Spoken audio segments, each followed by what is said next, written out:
All right, and we're just gonna cut some big chunky pieces of onion.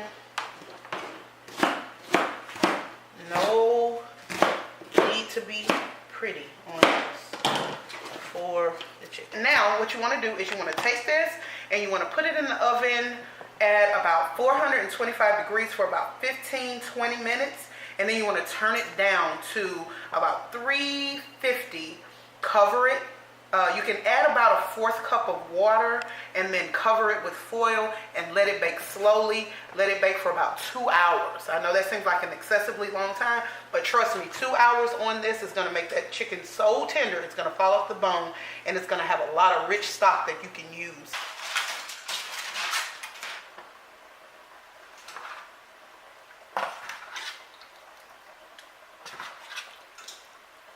Now this is the chicken after it's baked. It is fully roasted. As you can see, it's very, very tender. You can just push the meat off the bone. It's very, very tender, and that's what you want it to be, fork tender. And here is that fabulous rich stock that we made. Okay, right now we are sauteing the aromatics for our chicken spaghetti, and what we have here is a medley of what we call in Louisiana the Trinity. Anyway, it is onion, bell pepper, and celery. That's what makes up the Trinity here. And then, this is my favorite, a bay leaf. I have found several fresh bay leaf here recently. I really want to start growing my own, and I probably will because I can't find them as often. However, that's a bay leaf, and oh, the flavor that it adds, it's phenomenal. So I'm making a lot large for a large number of people. So I have 3 bay leaf floating around in here. And then there's garlic. You gotta have the garlic. So that's in there as well. Here I have green onion, garlic, and flat leaf parsley. And I add all of these in there. I'm going to add more garlic because we want that flavor to be really robust. And then you can see this is my Trinity bowl. This is the celery in this area. I have onion, and then my pepper mix is right here. So here's the chicken spaghetti sauce.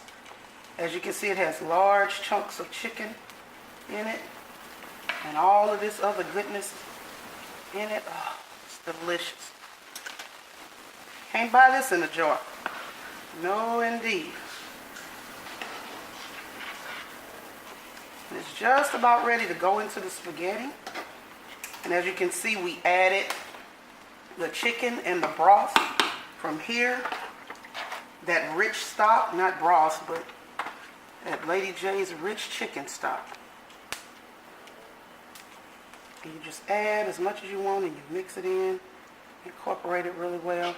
Make sure your burner, your heat is on low.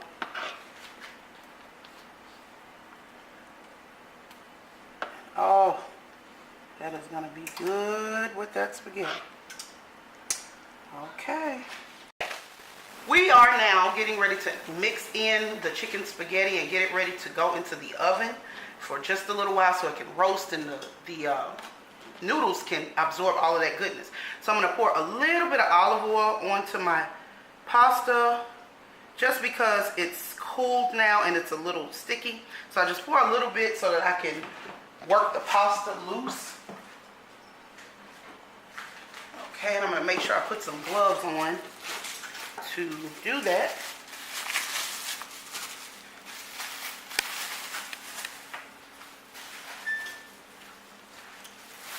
Okay, and that oil will help break up the stickiness of the pasta.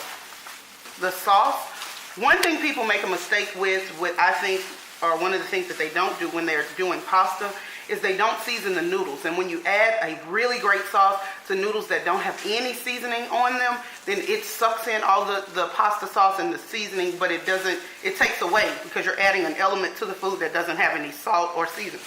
So what I do is I sprinkle a little sea salt to season the pasta first. You can put some Italian seasoning. just to season the pasta. And here is some of my blackening seasoning that I mix. And I'm not going to put a lot. It doesn't have a lot of salt, so I'm not worried about it being too salty. And you just mix that up. Make sure, get nice seasoning. And you can taste this just to make sure it has some flavor to it. Enough flavor.